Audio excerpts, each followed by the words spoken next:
Welcome to Pennsylvania Newsmakers, and as always, thanks for watching. Well, what about this? Each day, 80,000 Pennsylvanians are in jail. We're going to talk about criminal justice reform, and how about another subject that's pretty controversial, the legalization of recreational marijuana. But first, let's take up the status of child welfare. How about health care coverage for kids? How about foster care? Primary concern of a lot of people. As they say, let's get to it. This is Pennsylvania Newsmakers, a fast-paced, unrehearsed weekly discussion with and about the leaders who shape your world. And now, here's your host, Terry Madonna. Well, joining me to talk about the status of child welfare, we got a couple of very important subjects to get into. I mentioned them in the promo: health care coverage for kids, foster care concern, what should happen to kids in foster care. Joining me to chat about those subjects, Kari King. She's the president and CEO of the Pennsylvania Partnership for Children. Kari, welcome to the program. Thanks for having me, Terry. All right, I'll tell you what, when we start talking about kids and their lives, I mean, it's tough. It's tougher to find a more important subject to talk about. So overall, give us, before we get into the specifics of a couple of things, what's the status of child welfare? Go over some of the big concerns. Sure. So in Pennsylvania, there's about 1.2 million kids. So it's a big contingency of our population. And we're a nonprofit, nonpartisan child advocacy organization. So we try to promote policies, mostly with the state legislature, to ensure really their betterment. And one of those areas is the child welfare system. So essentially, when you think of children being removed from the home, being put in foster care, and we've seen such a shift in the way that the demands on the system have seen really since several years ago, most notably with Jerry Sandusky and what happened with Penn State. But there was about 24 pieces of legislation that passed following that, really trying to children. Exactly, to the Child Protective Services law. So really focusing on making sure that we're reporting things, and then that puts an added burden on the child welfare system. And really, since we've seen those pieces of legislation passed, we do an annual report that looks at the state of child welfare. Oh, wow. And there's been a 76% increase in the number of referrals to the child welfare system. And what are these referrals? I mean, what are the root causes of it, do you think? So sometimes it can be something like neglect. So if there's someone that's in the home or is familiar with the family, sometimes in school, a pediatrician, they can see maltreatment. So, folks could be called for that reason. And then sometimes it's much more overt, where, there's an allegation against danger, actual danger. Exactly. So we have this opioid crisis that everybody talks about. We have the breakup of families. All of those have to be interrelated to how kids get treated. We've always found that substance use by the primary caregivers is the number one reason why children are typically placed in foster care. Right now, that is opioids. That is the number one reason that we're seeing children removed from the home and placed in care. But what we're also really hearing about is, we know that children do better when they're in family-based settings. So if it's a grandparent, an aunt. So you're hearing a lot, specifically from grandparents that are now stepping in to raise their grandchildren, oftentimes because the parent is usually in treatment or has a substance use disorder. And there's a lot of demands on grandparents when they're in that situation. So we were successful in advocating for a Navigator program in Pennsylvania. What's that? It's essentially a website and a hotline through the Department of Human Services that folks can call. So if you're a grandparent and you're not sure if you're able to make a medical decision for your grandchild or attend a meeting in school about an education plan, it's a number that you can call, get a live person, and if you have questions, they can address that to really try and support those grandparents that are in that situation. That's an important point. The other issue, or the other question I would have is, given this dramatic increase in, I mean, maybe the child abuse and other aspects of child neglect have been going on, ad infinitum and in the past. Maybe now there's more concern about it and more publicity about it. Do we have the institutions to deal with the problem? That's I think, a fundamental question. And I'm not just talking about creating more government to have government. Go ahead. Sure. Yeah, there's definitely an added burden on the child welfare system. And I think you're absolutely right. A lot of this increase is attributable to increased awareness, which by and large is a good thing. We want people picking up the phone if they're concerned. But for child welfare workers in Pennsylvania, it's run through counties.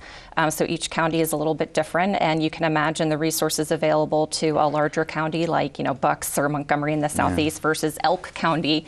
It's going to vary a lot, but you're seeing a lot of, it's a stressful position when you're in child welfare, and you're seeing a lot of emotional trauma sometimes. So you see a lot of turnover in the workforce. It's sometimes hard to recruit. So Pennsylvania Partnerships for Children is partnering with other organizations to really try and improve the workforce issues. All right, we're going to run to a break. When we come back, I want to talk about a couple of specifics. Health care coverage for kids, and then let's get into the whole issue of foster care. We'll be back in a moment. This broadcast of Pennsylvania Newsmakers is presented by the Pennsylvania Chamber of Business and Industry, the statewide voice of business, and by the Pennsylvania State Education Association and Partners for Public Education, bringing the power of a great education to our schools, our students, and our communities.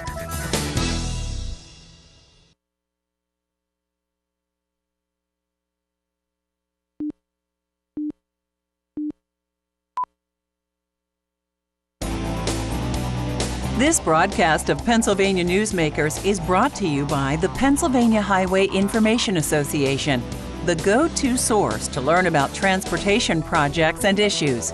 Please visit pahighwayinfo.org. And by the Pennsylvania Manufacturers Association. Business in Pennsylvania is our business. All right, I'm chatting with Kari King. She heads the Pennsylvania Partnership for Children. We're talking about a variety of subjects dealing with children and their care.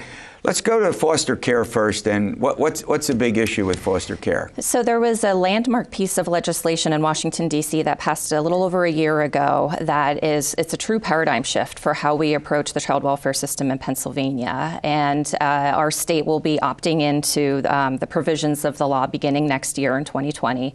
And really, there are a few key pieces. One, it's very focused on prevention. So to the extent necessary that we can support families, oftentimes that may be experiencing things like substance use or trying to support grandparents that are stepping in to care for those children, making sure that we're supporting them before they're placed into what we call congregate care, which is really like a group home. And there's been a lot of stories in the news where it's a very reactive issue when you hear about a child dying, for example. What fell through the cracks, or Glen Mills. So when you have these youth detention centers where there's allegations of abuse and misconduct. So it's a very reactionary system. So to the extent we can focus on prevention. So foster care involves a whole variety of possibilities, not just in a home, but you could go, an individual's home or with parents or with some relative, but it also could be institutions where kids would be sent to if there's no other if there's no other choice. Yeah, and our organization really tries to emphasize, research shows that kids are going to do better in the long run if they're with either a family member or in a family-like setting, and not in an institution. And that's part of the federal law, trying to limit those kids that are going into institutional settings. All right, well, let's turn to another subject, and it's one that we don't often think about when we talk about health care and who has coverage and who doesn't. We talk about families not having health care, and this big debate about it, extending it to cover more people. We were not getting into Medicare for all. We'll save that for another day. Different age group. But different age group. So what's the situation with kids' health care? Yeah, so we just released our State of Children's Healthcare report, which we do annually. And what we found is 124,000 kids in Pennsylvania don't have health insurance. Say that again? 124,000 kids. 124,000. Yeah, so we've been hovering. Our uninsured rate is about 4.4%, which some might say that's great. That's not that bad. It's below the national average. But Pennsylvania is a large state. So when you look at the raw numbers of kids, we're one of the top states in the country in terms of how many kids we have in our borders that are uninsured. So what's the solution? So what we're finding is it's a very kind of place-based issue right now. Some counties are doing really well and some are not. For example, Lancaster County, it has the highest rate of uninsured children in the state at 16%. So it's markedly larger than our state average. So it's really looking at what are those specific conditions in those places that may be causing that. For example, in Lancaster, you have a large Amish population, and typically they don't rely on health insurance, but you also have a very large population of Hispanic or Latino children. Sure. So that gets into outreach practices. So how do you get them coverage? It's really about getting into whether they're in a school setting and increasing awareness for their parents, and specifically for Lancaster, for example, are those materials in Spanish, for example. So making sure that the parents are able to understand the options for coverage. Every child should be able to be insured in Pennsylvania, particularly with the Children's Health Insurance Program, or CHIP, as people know it. So the point is the coverage is there. It's just getting people linked in, lined up, able to participate. Exactly. And we've seen there's been a reduction. So typically when parents are insured, especially after the Affordable Care Act and the expansion of Medicaid, more adults are insured. So you'll see that correlate to kids. But we really have to chip away at that rate and make sure that we're reducing the overall number of kids. Well, look, I want to thank you for coming in. This is a truly important subject. Talking about important subjects, Representative Jordan Harris is going to join me. I'll tell you, criminal justice reform, the number of people who are in prison, it's been growing. A backlog of people awaiting trial, it's becoming, and it's an overworked word, but I'm going to use it, crisis, crisis, crisis. And I think we can disagree about how to deal with it perhaps, but not that it has to be dealt with, and we'll get to that in a moment. This broadcast of Pennsylvania Newsmakers is brought to you by the Pennsylvania Credit Union Association. Pennsylvania Credit Unions, where people are worth more than money. To find a credit union that is right for you, check out ibelong.org. And by the Energy Association of Pennsylvania, Pennsylvania's energy information source.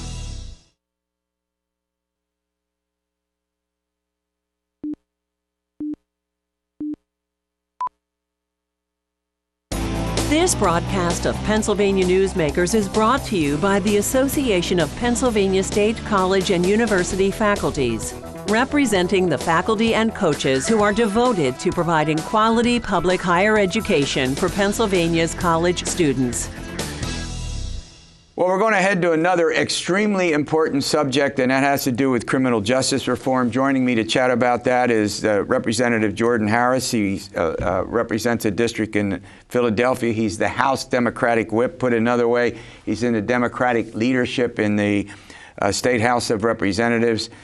All right, Representative, I'll tell you, we hear so much about folks in prison, how many they are, what happens when they come out. Talk a little bit about the state, if you will, the general background to why you think criminal justice reform is not just important, but a necessity. Well, I say that criminal justice reform is the civil rights issue of our time. For far too long, our system has been about retribution and not rehabilitation, or retaliation and not rehabilitation. And quite honestly, we have a system that we've created where folks coming out of our jails or our prisons are really at an extreme disadvantage of getting reacclimated back into society. Right now, we have about a 60% recidivism rate in Pennsylvania. 60, repeat that. 60% That's important. recidivism rate within a 3-year time period. So that means within 3 years of getting out, 60% of folks who've gotten out will go back. That costs taxpayers $1.27 billion a year. So we're not doing something right. And although under Governor Wolf and Secretary Wetzel, there have been a lot of advances in how we do prison reform here in Pennsylvania, and the number of inmates it's actually on a decline. There's still a whole lot that we need to do to ensure that when people come out, which a majority of them will do, that they get back into society. They go back. It makes no sense when people get, regardless of how they get their freedom. The fact is, if we don't have programs and we don't have policies in place to deal with it, the recidivism is just going to create additional problems, plus the harm that it causes other people in society, right? Well, absolutely. And the larger part that a lot of people don't talk about is what I call the collateral consequences of incarceration. So think about the mother whose children's father is in prison.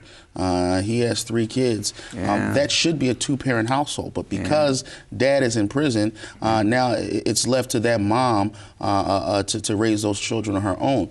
And when she can't afford to, or if she can afford to, taxpayers pick up the bill for that. So what we should be doing is seeing, and this is not to say that you open up prisons and let everybody out, because they're there for a reason, and there are those who do need what I call a timeout from society. And there are some bad people. Right, but the majority of folks that are going to jail are not going to jail for violent crimes, and there's other ways that we can deal with them. Well, you have a piece of legislation that you've co-sponsored that would take, let me put it this way, that would deal with a certain aspect of the criminal justice reform situation, and it has to do with probation. Talk about that. Absolutely. House Bill 1555 is a bill that I've co-prime sponsored with my partner, Representative Cheryl Delosier. Representative Delosier is a Republican from Cumberland County.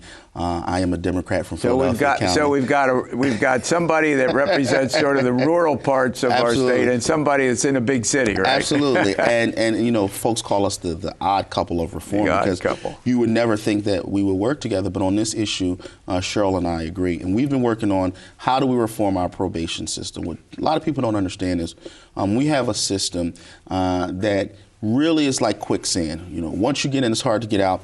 Once you try to get out, that pulls you back in.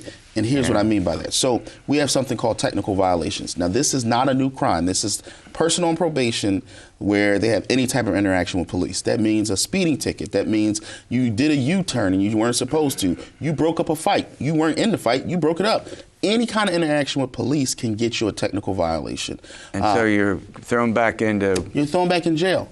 $100 million in taxpayer money is spent every year on technical violations. So we're looking at reforming. We're looking at a presumptive cap on how long a person will be on probation for misdemeanors, felonies. We're looking at redoing how we do the technical violation piece. And we're looking at something called earned time credit, which basically says if a person's on probation and they go back to school and get an associate's degree or a bachelor's degree, they get a professional license or something, you know, maybe we can shave some time off of their probation. There's one very important question. You have bipartisan support for it. Does it have a chance to become law in the state? It has to go through the House, the Senate, the governor. Has the governor had a position on it? Yeah, so the governor supports probation reform. And quite honestly, I think folks in both chambers and in both caucuses support the concept of reform. Argue over the details, maybe? We're having a robust conversation over the details. But let me tell you this. In the House, with Chairman Kaufman on the Republican side and Chairman Briggs on the Democratic side, we have been working collectively on what language will look like, and we hope soon to get it done. All right, we're going to run to a break. I want to, if you have another topic to, you want to get, if you want to talk about some other aspect of this, but then we're going to get into recreational marijuana, and we'll do that after these words. This broadcast of Pennsylvania Newsmakers is brought to you by the Pennsylvania Medical Society. Inspired physicians committed to the good health of Pennsylvanians and the advancement of the practice of medicine.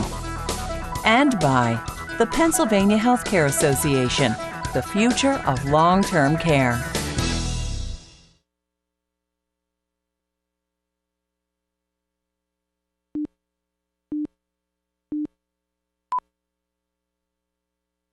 Well, let's talk about the legalization of recreational marijuana. I get a big kick out of Representative Harris has a little fun statement. He says he doesn't care if his barber got arrested for marijuana possession 15 years ago. He just cares if he can cut his hair. Well, look, the polls show, recent Franklin and Marshall College poll, 58% of Pennsylvanians support the legalization of recreational marijuana, and there's two sides of that whole issue, and I want to talk about both sides of it. So let's start out with, what do you think should happen to recreational marijuana? 11 states have now adopted it. Illinois is the last one. We have medical marijuana, but not recreational marijuana. So what do you think should happen? I think we should fully legalize recreational marijuana in Pennsylvania. I think the Auditor General has shown through his studies the benefit to the general fund for us legalizing recreational marijuana. And I think, when we talk about criminal justice reform, there is an aspect of reform on that end where we can stop locking people up for possession and for smoking marijuana. But so I'm in favor of full legalization. But here's what we have to do first. If we're going to legalize marijuana, we have to clear up the criminal records of all of those folks who were victims of the war on drugs and who, which I call the war on people. You're talking about minor folks with minor possession of a couple of joints here and there. We have to clean up their criminal records, but we got to take it a step further. I think now you need to give those folks an opportunity to take part in the business piece of marijuana. So I'm 100% in favor of legalizing it, but let's clean up the records and let's get people in the business of it as well. Well, let me tell you a concern that I often hear. Number one, I think as I spent my whole life working with young people as a college professor, I wouldn't want anyone's life ruined, because of minor possession, a couple of joints here and there. We're not talking about intent to sell. You wouldn't want and I couldn't agree more about making sure that doesn't impede their future. On the other hand, one of the concerns is if you get the full legalization of it, you end up having a situation not unlike drugs where there's additional car accidents, there's the possibility that, the debate over whether marijuana is a gateway drug and whether it leads to more. So do you have any general concern about the overall health situation if we have full legalization? Well, I think with any kind of smoking, let's be clear, there's a health issue with it. But if that's the case, then let's outlaw cigarettes. We haven't outlawed cigarettes. If that's the case, let's outlaw alcohol. Matter of fact, in Pennsylvania, not only do we not outlaw alcohol, the state is the one that's selling you the alcohol. Right. So we have to debunk a lot of the myths that, one, marijuana is a gateway drug. There's not a lot of there's medical science that doesn't support that. There's not a lot of medical science supports that claim. So, let's just get past how we feel about marijuana and let's actually talk about what is going to happen to people. And the truth of the matter is, if we have legalized alcohol in this state, which more people will say is more addictive, more dangerous, causes more car accidents and things like that, we should just go ahead. Look, I tell people all the time, the only thing that's in danger when folks are smoking marijuana is a bag of chips. So let's get beyond all that. All right, well, let's get to the heart of it. The Republicans control the state legislature. It doesn't seem that they're likely to do much about it. Governor Wolf is for it. The lieutenant governor is for it. Any chance it gets through the legislature anytime soon? Well, I think that's, if I'm being real, I think that's a little bit harder of a lift right now. Right. But I think as we continue to go on, you'll see that support for legalization of marijuana will continue to grow, and hopefully in the near future it's something that Pennsylvania will take up. All right. Well, look, I want to thank you for coming in. This has been an important discussion, particularly the criminal justice reform. We can debate what should take place, but there's no doubt that's an important discussion that needs to take place in the legislature. I want to thank you for coming in. You come back and keep us posted on some of these important matters, I hope. Is that a yes? I definitely will be back. Thanks for having me. Thank you. All right. We'll see you next week for another edition of Pennsylvania Newsmakers. And as always, you stay well.